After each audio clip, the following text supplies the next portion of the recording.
ಎಲ್ಲರಿಗೂ ನಮಸ್ಕಾರಪ್ಪ. ಇವತ್ತಿನ ವಿಷಯ ಏನಪ್ಪ ಅಂತಂದ್ರೆ, ಇನ್ನೇನು ಗಣೇಶ ಪೂಜಾ ಸಮೀಪ ಬಂದೈತಿ. ನಾಳೆನ ಗಣೇಶ ಪೂಜಾ ಸ್ಟಾರ್ಟ್ ಆಗ್ತೈತಿ. ಅಂದರೆ ಎಲ್ಲರೂ ಗಣಪತಿನ ತೊಗೊಂಬರ್ತಾರೆ, ಮನೆಯೊಳಗೆ ಗಣೇಶ ಪೂಜೆನ ಮಾಡ್ತಾರೆ. ಗಣಪತಿ ಇಟ್ಟು ಎಲ್ಲರೂ ವಿಜೃಂಭಣೆಯಿಂದ ಪೂಜೆನ ಆಚರಿಸ್ತಾರೆ. ಅದಕ್ಕೋಸ್ಕರ ಇವತ್ತು ನಾ ಏನು ಹೇಳತ್ತೇನಂತಂದ್ರೆ, ಈ ವಿಡಿಯೋ ಮೂಲಕ ನಿಮಗೆ ಇನ್ನೇನು ಗಣೇಶ ಪೂಜಾ ಬಂದೈತಲ್ಲ, ಅದಕ್ಕೆ 21 ದಿನ ಸಿದ್ಧಿವಿನಾಯಕನ ಪೂಜೆ ಮಾಡಿದರೆ ಏನಾಗ್ತೈತೆ ಅಂತ ನಿಮ್ಗೆ ಹೇಳ್ತೇನೆ. ಆಲ್ಮೋಸ್ಟ್ ಒಂದಷ್ಟು ಜನ ಏನು ಮಾಡ್ತಾರೆ ಅಂದ್ರೆ, 21 ದಿನ ಏನು ಮಾಡ್ತಾರೆ, ಸಿದ್ಧಿವಿನಾಯಕನ ಪೂಜೆನ ಮನ್ಯಾಗ ಸೆಲೆಬ್ರೇಷನ್ ಮಾಡ್ತಾರೆ. ಮನ್ಯಾಗ ಇಟ್ಟು ಗಣಪತಿನ ಸ್ಥಾಪನೆ ಮಾಡಿ 21 ದಿನ ಪೂಜೆನ ಮಾಡ್ತಾರೆ. ಅದರದ್ದು ಉಪಯೋಗ ಏನೇನೈತೆ ಅಂತ ನಾನು ನಿಮ್ಗೆ ಹೇಳ್ತೇನೆ. ವಿಡಿಯೋನ ಯಾರು ಸ್ಕಿಪ್ ಮಾಡೋಕ್ಕೆ ಹೋಗ್ಬೇಡ್ರಿ, ನೋಡಿರಿ, ಸಪೋರ್ಟ್ ಮಾಡಿರಿ ಫ್ರೆಂಡ್ಸ್. ನಮ್ಮ ಉತ್ತರ ಕರ್ನಾಟಕದ ಊರುಗಳಲ್ಲಿ ಯಾವ ಹೊಸ ಕೆಲಸಕ್ಕೂ ಮೊದಲು ನಾವು ಏನು ಮಾಡ್ತೀವಿ ಅಂದ್ರೆ, ಗಣಪತಿ ಬಪ್ಪನ ಏನು ಮಾಡ್ತೇವೆ, ನೆನೆಸ್ತೇವೆ.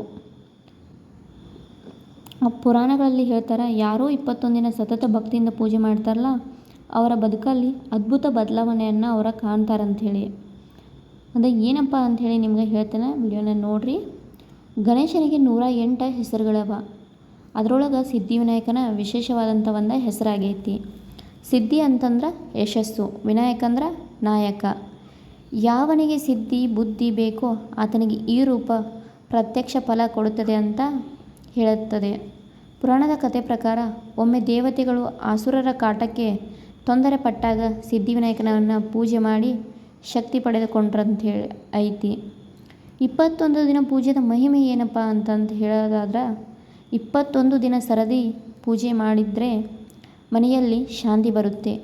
ಜಗಳ, ಗಲಾಟೆ, ದ್ವೇಷ ಅಂದ್ರೆ ಎಲ್ಲರ ಮನೆಯೊಳಗೆ ಒಂಥರ ಅಶಾಂತಿ ಇರ್ತೈತಲ್ಲ, ಅದೆಲ್ಲ ಕಡಿಮೆಯಾಗುತ್ತೆ. ಮತ್ತು ಆರೋಗ್ಯ ಲಾಭ ಆಗುತ್ತೆ.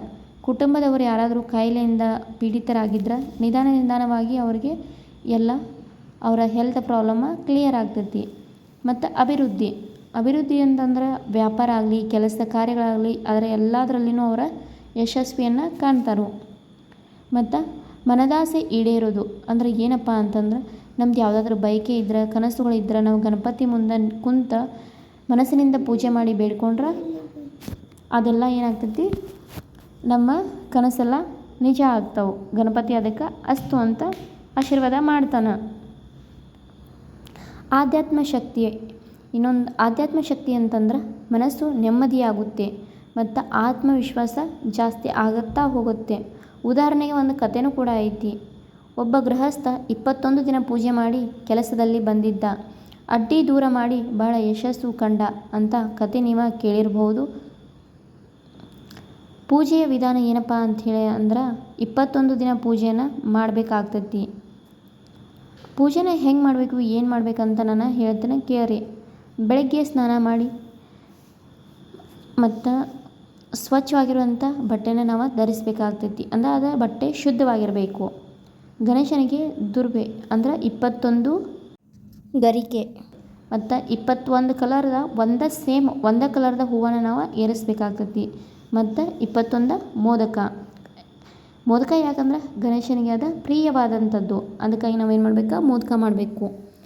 ಬಿಲ್ವಪತ್ರೆ ಮತ್ತು ಒಂದೇ ಥರದನ 21 ಹೂವನ್ನು ನೀವು ತೊಗೋಬೇಕಾಗ್ತೈತಿ. ಯಾವುದೇ ಹೂವಾಗಲಿ, ಎಕ್ಸಾಂಪಲ್ ದಾಸವಾಳ ತೊಗೋರಿ, ಮಲ್ಲಿಗೆ ತೊಗೋರಿ, ನಿಮ್ಗೆ ಯಾವ ಸಿಗ್ತದಲ್ಲ, ನಿಮ್ಗೆ ಯಾವ ಹೂವು ನಿಮ್ಗೆ ಅನುಕೂಲ ಆಗ್ತದಲ್ಲ ಆ ಹೂವು ತೊಗೊಂಡು ನೀವು 21 ದಿನ ಪೂಜೆನ ಮಾಡ್ಬೋದು. ಮತ್ತು ಗಣಪತಿಗೆ ಅರಿಶಿನ ಕುಂಕುಮ ಹಚ್ಚಿ ಅಕ್ಷತೆಯನ್ನು ಅರ್ಪಿಸಬೇಕು. ಓಂ ಘಂ ಗಣಪತಿಯೇ ನಮಃ ಮಂತ್ರನ 21 ಬಾರಿ ಹೇಳಬೇಕಾಗ್ತೈತಿ.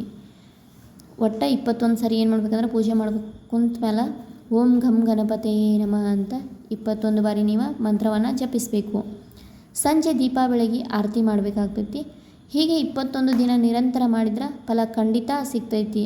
ಆದರೆ ಏನಪ್ಪ ಅಂತಂದ್ರೆ, ಪೂಜೆ ನಾವು ಹಂಗೆ ನಾರ್ಮಲಾಗಿ ಮಾಡಿದ್ರೆ ನಮ್ಗೆ ಫಲ ಸಿಗಂಗಿಲ್ಲ. ನಾವೇನು ಮಾಡ್ಬೇಕಂದ್ರೆ, ನಮ್ಮ ಮನಸ್ಸನ್ನು ಶುದ್ಧವಾಗಿ ಇಟ್ಕೊಂಡು ನಾವು 21 ದಿನಗಳ ಕಾಲ ಪೂಜೆನ ಮಾಡಬೇಕಾಗ್ತೈತಿ. ಪುರಾಣದ ಉದಾಹರಣೆಗೆ ಸೇರಿಸಿ ಭಕ್ತ ಪ್ರಹ್ಲಾದ ಕೂಡ ಗಣಪತಿಯನ್ನು ನೆನೆಸಿದ ಕಥೆ ಐತಿ. ಅಥವಾ ಶಿವಪಾರ್ವತಿಗೆ ಗಣಪತಿಯ ಪ್ರೀತಿ ಐತಿ. ಇದೇ ಥರ ಹಲವಾರು ಕಥೆಗಳು ಕೂಡ ಅದಾವು. ಮತ್ತು ಇಲ್ಲಿ ನೀವೇನು ಮಾಡಬೇಕಂದ್ರೆ, ಭಕ್ತಿಗೀತೆಗಳನ್ನು ಹಾಡಬೇಕಾಗ್ತೈತಿ. ಇದರಲ್ಲಿ ಒಂಥರ ಚಿಕ್ಕ ಮಂತ್ರ ಜಪ ಹೇಳಬೇಕಾಗ್ತೈತಿ. ಓಂ ಸಿದ್ಧಿ ವಿನಾಯಕಾಯ ನಮಃ, ಓಂ ವಕ್ರತುಂಡ ಮಹಾಕಾಯ ಸೂರ್ಯಕೋಟಿ ಸಮಪ್ರಭ, ನಿರ್ವಿಘ್ನಂ ಕುರು ಮೇ ದೇವ ಸರ್ವಕಾರ್ಯೇಷು ಸರ್ವದಾ. ಈ ಥರ ನೀವು ಮಂತ್ರಗಳನ್ನ ಅಥವಾ ಭಕ್ತಿಗೀತೆಗಳನ್ನ ಹಾಡಬೇಕಾಗ್ತೈತಿ. ಗಜಮುಖನೇ ಗಣಪತಿ ನಿನಗೆ ವಂದನೆ, ಈ ಥರ ಪದಗಳನ್ನು ಭಕ್ತಿಗೀತೆಗಳನ್ನ ನೀವು ಹಾಡ್ಬೋದು. ಈಗ ನೀವು ಕೇಳಿದಂಥ 21 ದಿನ ಸಿದ್ಧಿವಿನಾಯಕನ ಪೂಜೆ ಮಾಡಿದ್ರೆ ಮನಸ್ಸಿನ ಆಸೆಗಳನ್ನೆಲ್ಲ ತಡಮಾಡದೆ ಗಣೇಶ ಈಡೇರಿಸ್ತಾನೆ. ನೀವು ಕೂಡ ಮನಸಾರೆ ಪೂಜೆ ಮಾಡಿ ಗಣಪತಿಯ ಕೃಪೆಯನ್ನು ಪಡೆದುಕೊಳ್ಳಂತ ಹೇಳೋಕೆ ಇಷ್ಟಪಡ್ತಾನೆ ಈ ವಿಡಿಯೋ ಮೂಲಕ. ಒಂದ್ಸಲ ಎಲ್ಲರೂ ಗಣಪತಿ ಬಪ್ಪ ಮೋರ್ಯ ಅಂತನ್ರಿ.